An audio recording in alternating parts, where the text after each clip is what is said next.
Hi, boys and girls. The story I'm going to read to you today is The Country Bunny and the Little Gold Shoes. It's written by Du Bois Hayward and pictures are by Marjorie Hack. This is a story that I was read to when I was a child, and I have that same tradition with my daughter, and in fact, we're reading it tonight. We hear of the Easter Bunny who comes each Easter day before sunrise to bring eggs for boys and girls. So we think there's only one, but this is not so. There is really 5 Easter bunnies, and they must be the 5 kindest and swiftest and wisest bunnies in the whole wide world, because between sunset on Easter Eve and dawn on Easter morning, they do more work than most rabbits do in a whole year. When one of the Easter bunnies grows old and can no longer run fast, the old, wise, and kind grandfather bunny who lives in the palace of Easter eggs calls the bunnies together from the whole world to select the very best one to take its place. Often a mother bunny who says to her child, "Now if you learn to be wise and kind and swift, someday you may grow up to be one of the Easter bunnies." And all of the bunnies try their very best so that they can grow up to go and work for the grandfather bunny at the palace of the Easter eggs. One day, a little country bunny girl with brown skin and little cotton ball tail said, "Someday I shall grow up to be an Easter bunny. You wait and see." Then all of the white bunnies who lived in the fine houses and the jackrabbits with the long legs who can run fast laughed at little Cottontail and told her to go back to the country and eat carrots. But she said, "Wait and see." The little girl Cottontail grew up to be a young lady Cottontail, and by she had a husband, and one day, much to her surprise, there were 21 Cottontail babies to take care of. Then the big white rabbits and the jacks with the long legs laughed and laughed, and they said, "What did we tell you? Only a country rabbit would go have all those babies. Now take care of them and leave the Easter eggs to the great big men bunny like us." And they went away liking themselves very much. Cottontail stopped thinking about hopping all over the world with lovely eggs for the boys and girls, and she took care of her babies. And one day when her children stopped being babies, they were little girl and boy bunnies, she called to them and said, "Now we are going to have some fun." Then 2 of them she gave little brooms and showed them how to sweep the cottage, and 2 she taught how to make the beds. And 2 more went with her to the kitchen, and in no time at all had found out how to cook a good dinner.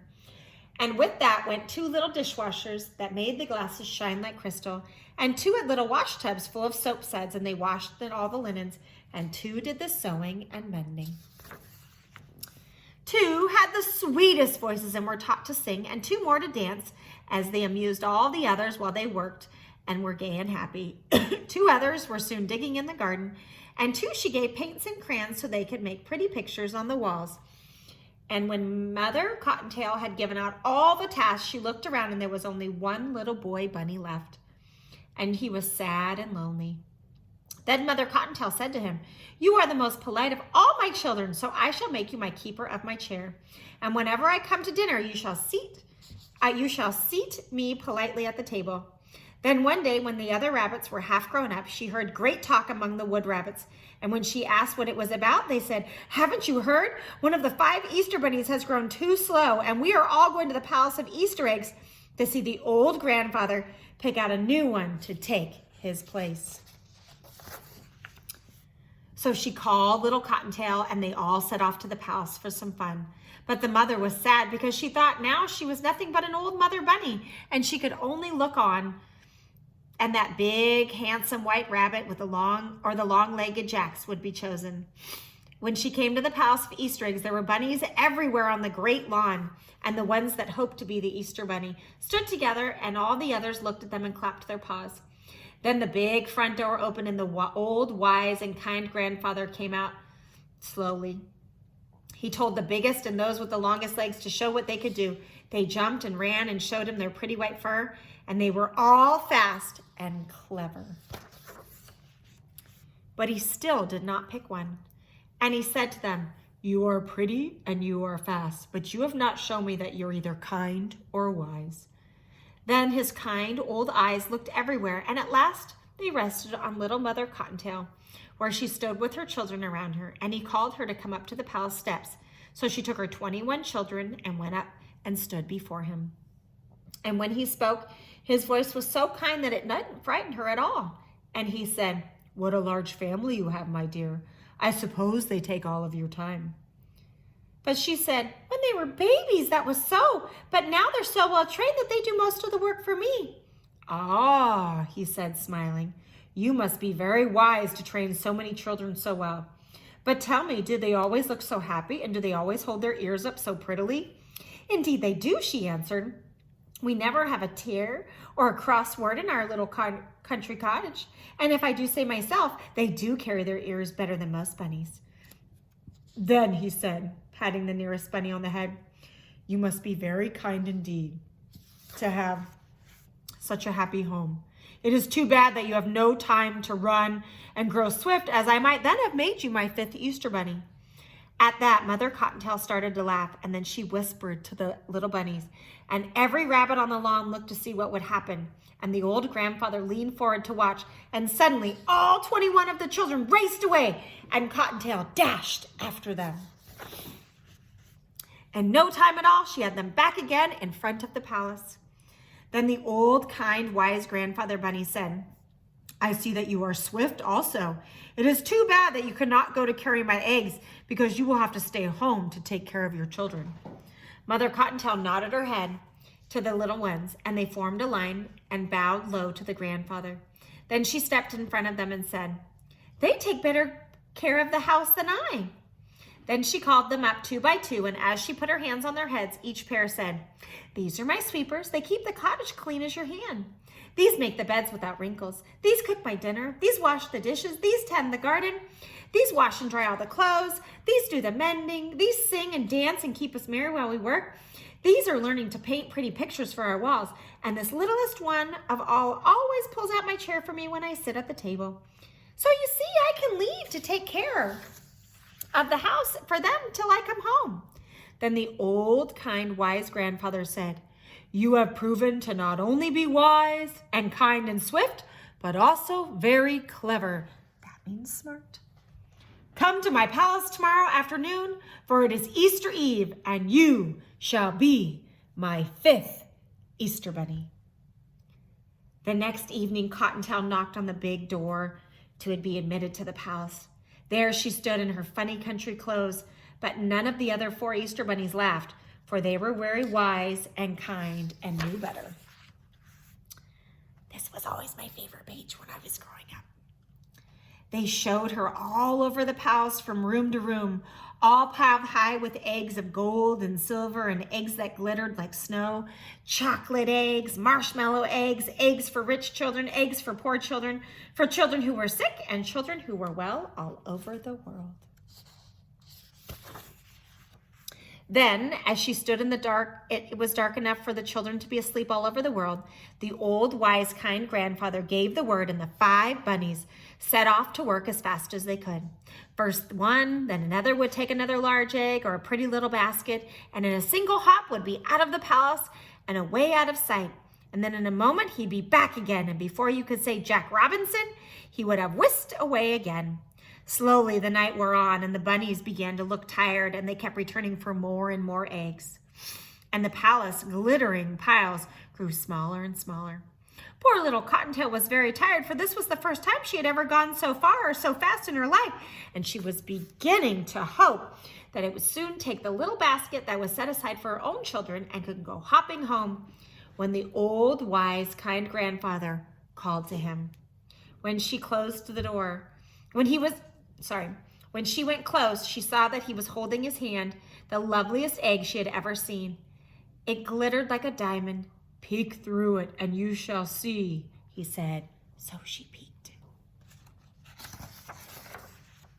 Through the little hole at the end, she saw a beautiful scene with a sleigh and a lake and people skating on the ice. He said, "Because you have such a giving heart for children, I'm going to give you the best but the hardest trip of all. Far over 2 rivers and 3 mountains, there is a great mountain peak. And in a little cottage on the peak is a little boy who has been ill for a whole year and who has been so brave that he never once has cried or complained. The mountain is high and there is ice on top, and it will be hard to climb.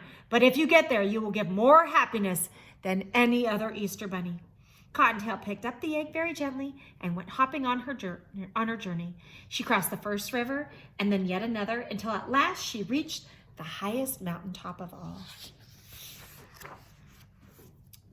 She was very tired when she got to the bottom of the great peak, and her heart failed her when she saw how high it was and how slippery the ice and the snow on the top. But holding the egg very carefully, she started hopping up. At last, she reached the ice and the snow, and now she was almost to the top, and she could see the little cottage all covered with snow where the little boy was sleeping.